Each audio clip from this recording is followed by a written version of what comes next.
We have about 1,700 dams in the state of New Jersey that are regulated, so there may even be more dams than that. And the majority of them are not serving a purpose any longer and are causing issues with water quality impairments and barriers to aquatic organism passage. So most notably, when we have a barrier, it's holding back all that sediment that's supposed to be naturally flowing downstream. So we'll have siltation or high sedimentation behind the dam. We have a warming in that artificial lake-like condition, which causes temperature impairments downstream. We have a low oxygen concentration in the water because it's just sitting there stagnant. It's not able to flow. Lots of aquatic vegetation that take over that system. So we see a number of water quality impairments and degradation over time as we have these barriers in place on these natural free-flowing rivers. Migratory fish species that use the ocean for part of their life cycle and rivers for another part of their life cycle rely on being able to make it upstream to their freshwater spawning grounds to be able to complete their life cycle. Certain species like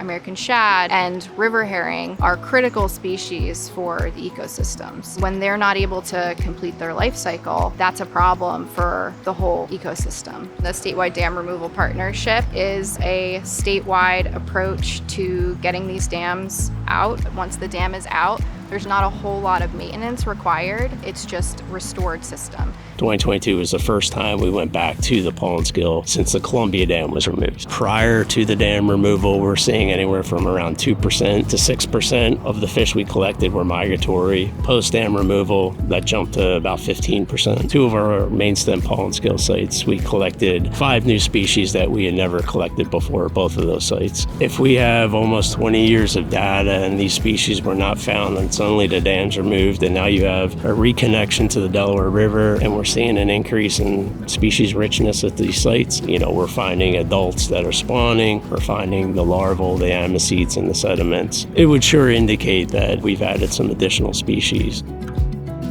There are many ecological benefits to dam removal, but there's also people benefits. People use these rivers and enjoy our rivers for angling, for boating, for paddling, to swim in the summertime. So we're not just looking at the fish, but we're also looking at the people benefits that these removals bring. The Pollenskill River has gained probably at least a mile more of publicly accessible riverside fishing, and that allows me as an angler to see fish species come up from the main stem of the Delaware River that I would probably not have the opportunity to fish for beforehand. It just offers a different angling opportunity having an open river to access now. You would find that for a quarter mile upriver, there was nothing but like a sandy silting bottom. Once they got rid of that dam, the silt washed out and you have a free-flowing river again. So it's a lot more fun. We're improving the ecosystem, but we're also making a healthier environment for the community and for people to be able to enjoy those resources as well. For the Nature Conservancy and other members of the statewide dam removal partnership, there's many other reasons why we remove dams: to mitigate flooding, relieve a town or a community of a public safety liability risk. The dam was not getting stronger. If anything, it was obviously getting weaker. At some point, things may go wrong with the dam, and being the homeowner responsible for that, the cost could be pretty significant. I have liability to keep the dam in repair.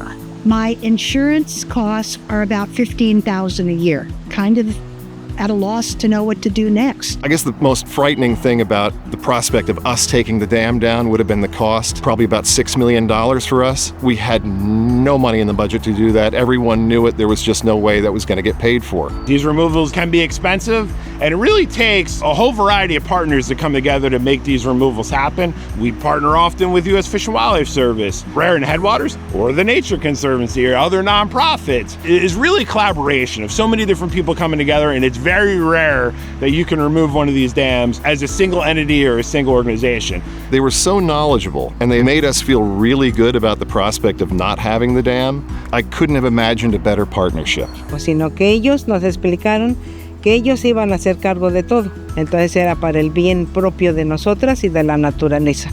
We're very thankful for the help we've received from the Nature Conservancy and the Dam Removal Partnership. The funding we've received, the training and resources we've received from those agencies have been instrumental in helping us get to this point. We've seen time and time again that the ecological uplift that we get from dam removal is worth it.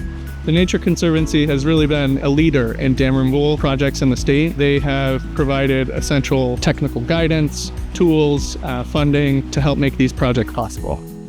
I really love seeing the impact of these projects afterward, and you can actually see the value that they have. I think when we have a diverse group of partners coming together from federal to state to local governments, private landowners, and nonprofits, you have a diversity of perspectives and resources available. So when we come together, we're stronger.